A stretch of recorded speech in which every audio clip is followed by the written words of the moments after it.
दोस्तों, हम अपनी लाइफ में बहुत से ऐसे लोगों को देखते हैं जो सोचते रहते हैं कि काश हमने कम उम्र में ही इन्वेस्टिंग स्टार्ट कर दी होती। जब हम 20-22 साल के थे तब हमने सही से पैसों को मैनेज किया होता तो आज हम करोड़पति बन चुके होते। काश मैंने उस टाइम पर उस प्रॉपर्टी में या गोल्ड में इन्वेस्ट कर दिया होता जिसकी कीमतें आज 4 से 5 गुना तक बढ़ चुकी हैं। काश मैंने ये कर दिया होता, काश मैंने वो कर दिया होता। बट अब हमारी एज 30-35 या 40 की हो चुकी है, ऊपर से घर की जिम्मेदारियां भी आ चुकी हैं। अब हम कुछ नहीं कर सकते क्योंकि टाइम निकल गया है दोस्तों। अब हम कभी भी अमीर नहीं बन पाएंगे। तो अगर आप भी इन्हीं लोगों की तरह सोचते हैं जिनको लगता है कि इन्वेस्टिंग में आप काफी लेट हो चुके हो और आपके अमीर बनने के सारे दरवाजे बंद हो चुके हैं, तो डोंट वरी, मैं आपके लिए एक ऐसा दरवाजा खोलने वाला हूँ, एक ऐसा रास्ता बताने वाला हूँ जो आपको रिच बनने की तरफ ले जाएगा। चाहे आपकी एज 30 हो या 35, कोई फर्क नहीं पड़ता, आप अभी भी रिच बन सकते हो। और उस दरवाजे को खोलने की चाबी मैं बताने वाला हूँ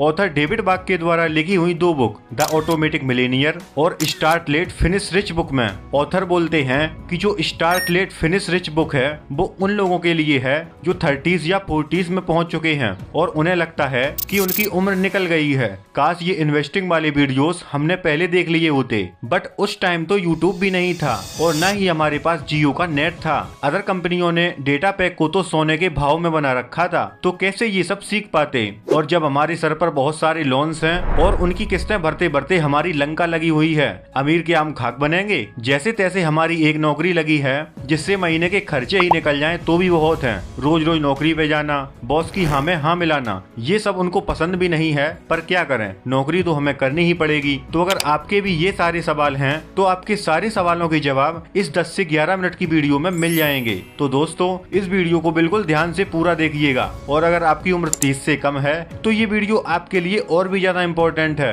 क्योंकि जो गलतियां अक्सर लोग करते हैं उनसे कैसे बचना है आप इस वीडियो में सीख जाएंगे। तो बिना किसी देरी के शुरू करते हैं। लेसन नंबर 1, पे योरसेल्फ फर्स्ट फास्टर। दोस्तों, पे योरसेल्फ फर्स्ट का कंसेप्ट काफी सालों से चला आ रहा है। डेविड बाक ने अपनी बुक द ऑटोमेटिक मिलेनियर में इसका जिक्र भी किया है, जिसमें होता ये है कि आप अपने महीने का जितना भी कमाते हो उसका 10% या आपकी एक दिन की इनकम का पहले घंटे की कमाई को आपको सबसे पहले अलग कर देना है और उसे इन्वेस्ट करना है। और ये चीज हर व्यक्ति को जरूर करना चाहिए। बट अगर आपकी एज 30-35 या 40 की हो गई है तो एक दिन की इनकम का पहले घंटे और दूसरे घंटे की इनकम को अलग रखना पड़ेगा, जिसे बोलते हैं पे योरसेल्फ ट्वाइस। चलिए इसे समझते हैं। मान लो आपकी एक महीने की इनकम है 30,000 रुपए, यानी कि आपकी एक दिन की इनकम होगी 1,000 रुपए। और अगर आप एक दिन में 8 घंटे काम करते हो तो एक घंटे की इनकम होगी 1,000 डिवाइडेड बाई 8, यानी कि 125 रुपए। तो अभी आप यंग हो तो आप एक घंटे की कमाई को बचाना शुरू कीजिए, यानी 125 रुपए को इन्वेस्ट कर सकते हो। बट अगर आपकी एज 30 से ऊपर है तो आपको अपने पहले 2 घंटे की कमाई जो कि होगी 250 रुपए, उसे अलग करके इन्वेस्ट करना होगा। तो इस तरह आप एक दिन का 250 रुपए सेव करते हो, जो कि होगा महीने का 7,500 रुपए। और इस अमाउंट को कंटिन्यू इन्वेस्ट करने पर आप रिच बनने की रेस में आगे बढ़ सकते हो। मैं जानता हूँ ये अमाउंट आपको छोटा लग रहा होगा, बट डोंट वरी, इसे हम आगे इंक्रीज करेंगे। वो कैसे करना है इसे देखते हैं हम अगले लेसन में, जो कि है lesson number 2, the double latte factor. दोस्तों, एक कहावत है, it's not how much we earn, it's how much we spend. यानी कि आप अमीर बन पाओगे या नहीं इस बात पे डिपेंड नहीं करता कि आप कितना पैसा कमाते हो, जबकि आप कितना पैसा खर्चा करते हो इस बात पे डिपेंड करता है। हाँ, वो अलग बात है, आप बिल्कुल ना कमाते हो तो आप अमीर नहीं बन पाओगे। बट अगर आप अच्छा खासा कमाते भी हो, स्टिल आप उसमें से सारा पैसा खर्च कर देते हो, तो आप कभी भी अमीर नहीं बन पाओगे। इसके लिए डेविड बाक ने बहुत ही इंटरेस्टिंग मेथड सजेस्ट किया है, जिसे उन्होंने द लाटे फैक्टर का नाम दिया। यानी कि अमेरिका में ज्यादातर लोग दिन की शुरुआत लाटे कॉफी से करते हैं, जिसका प्राइस 250 से 300 रुपए तक होता है। मान लो आप एक दिन में 250 से 300 रुपए सिर्फ एक कॉफी के लिए ही खर्च कर दोगे, बट अगर आप इन पैसों को अच्छी जगह इन्वेस्ट कर दो तो कितना प्रॉफिट होगा। बट हम इंडियंस इतना पैसा एक कॉफी पर खर्च नहीं करते, हम तो घर की चाय से ही काम चला लेते हैं। बट यहाँ ऑथर का मतलब केवल लाटे कॉफी से नहीं, बल्कि जिन चीजों पर आप फालतू का खर्चा करते हो आप उन्हें बचा सकते हो और इन्वेस्ट भी कर सकते हो। मान लो आप पैसा कमाते हो और आप चाहते हो कि हम अच्छे से एंजॉय करें, और इसी चक्कर में आप हफ्ते में गर्लफ्रेंड या दोस्तों के साथ मूवी देखने जाते हो और समोसे, कोल्ड ड्रिंक ये सब ऑर्डर करते हो, जिससे कि आपका बिल लगभग 1500 रुपए हो जाता है। तो महीने के हुए 1500 गुणे 4 बराबर 6000 रुपए। अब अगर आप इसी हैबिट को चेंज कर लो और इन 6000 रुपए को कहीं इन्वेस्ट कर दो, मान लो आप 6000 रुपए को इंडेक्स फंड में इन्वेस्ट करते हो जहां आपको ईयरली 14% का इंटरेस्ट रेट मिलता है, तो इस SIP कैलकुलेटर को देखो जिसमें आपके 6000 रुपए 30 सालों तक इन्वेस्ट करने पर आपकी वेल्थ 3 करोड़ 33 लाख रुपए हो जाएगी। और अभी तो हमने सिर्फ एक छोटी ही चीज में पैसा बचाया।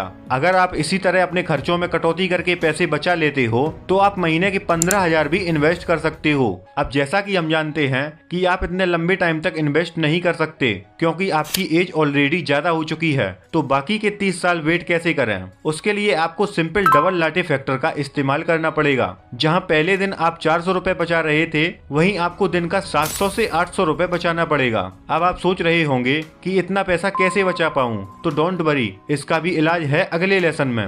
Lesson number 3, make more money. दोस्तों, सब कुछ करने के बाद ये सवाल मन में जरूर आता है कि यार और ज्यादा पैसा कैसे कमाया जाए। हम तो एक स्टूडेंट हैं, खुद का खर्चा भी नहीं उठा पाते, या फिर हमारी सैलरी बहुत कम है, कैसे मैनेज करें ये सब? वेल, इसके लिए मैं आपको एक अपने दोस्त का एग्जाम्पल देके बताता हूँ। आज के कुछ साल पहले जब वह रेलवे की एग्जाम की तैयारी कर रहा था, तो उसके मन में आया कि रेलवे में नौकरी के लिए लाखों लोग लाइन में लगे हुए हैं, कब एग्जाम निकलेगा, सिलेक्शन हो भी पाएगा या नहीं, उसकी कोई गारंटी नहीं है, तो एक सोर्स ऑफ इनकम जरूर होना चाहिए। तो आप लोगों को पता ही होगा कि आजकल हर एक चीज ऑनलाइन हो चुकी है। आपको स्टडी करना है तो भी ऑनलाइन वेबसाइट या कई सारे यूट्यूब चैनल्स अवेलेबल हैं, जिसमें कई सारी वेबसाइट आपको मॉक टेस्ट बनाकर देंगी, जिनमें आपको कोचिंग जाने की जरूरत नहीं है। तो उसके दिमाग में आया कि क्यों ना इन साइट्स ओनर से बात की जाए, आखिर कोई ना कोई ये मॉक टेस्ट जरूर तैयार करता होगा। तो उसने कई वेबसाइट ओनर से कांटेक्ट किया और वो घर बैठे बैठे एज ए फ्रीलांसर के रूप में काम करने लगा। अब उसके लिए ये चीज काफी अच्छी हुई, वह आर्टिकल लिखता और मॉक टेस्ट के लिए क्वेश्चन भी निकालता, जिसमें उसकी प्रिपरेशन भी हो जाती और साथ ही साथ उसकी इनकम भी 20 से 25,000 रुपए हो जाती।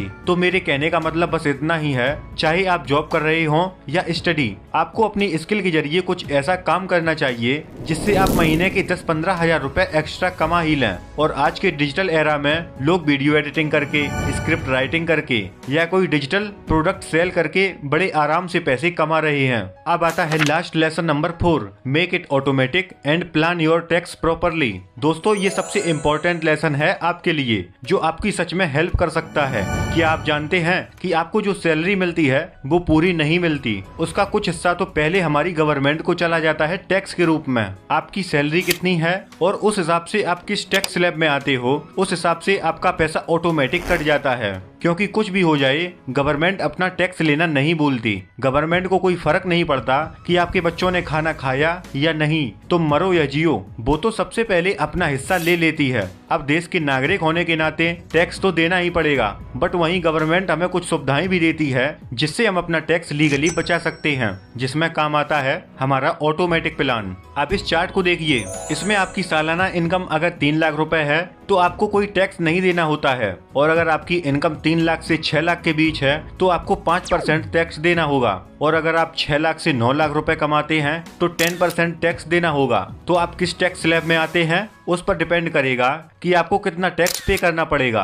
मान लो आपकी सालाना इनकम 12 लाख रुपए है, तो उसमें आप टैक्स कैसे बचा सकते हो? उसके लिए गवर्नमेंट हमें कई ऑप्शन भी देती है। इस चार्ट के अकॉर्डिंग अगर आप अपना पैसा 80C सेक्शन में PPF, PF, NPS या ELSS में इन्वेस्ट करते हो तो आपको साल का 1.5 लाख तक का रिबेट मिल जाता है। इसमें PPF में इंटरेस्ट फिक्स होता है और अभी के हिसाब से इंटरेस्ट रेट 7.1% चल रहा है। इसके बाद अगर आपने कोई लाइफ इंश्योरेंस भी ले रखा है, उसका भी प्रीमियम ऑटोमेटिक डिडक्ट करवा सकते हो। साथ ही आप ELSS में भी इन्वेस्ट कर सकते हो। ELSS यानी कि कोई टैक्स सेवर म्यूचुअल फंड होते हैं जिनका 3 साल का लॉक इन पीरियड होता है, उसमें भी आप इन्वेस्ट कर सकते हो। और अगर आपने कोई हेल्थ इंश्योरेंस ले रखा है तो 80D सेक्शन के तहत 25,000 तक के रिबेट ले सकते हो।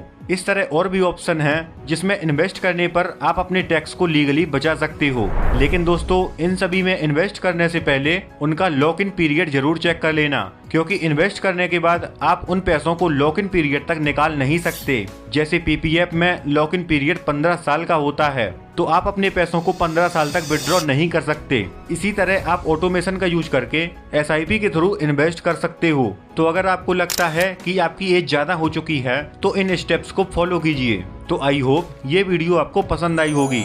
वीडियो पसंद आया हो तो लाइक करें, शेयर करें और चैनल को सब्सक्राइब करना ना भूलें। जय हिंद।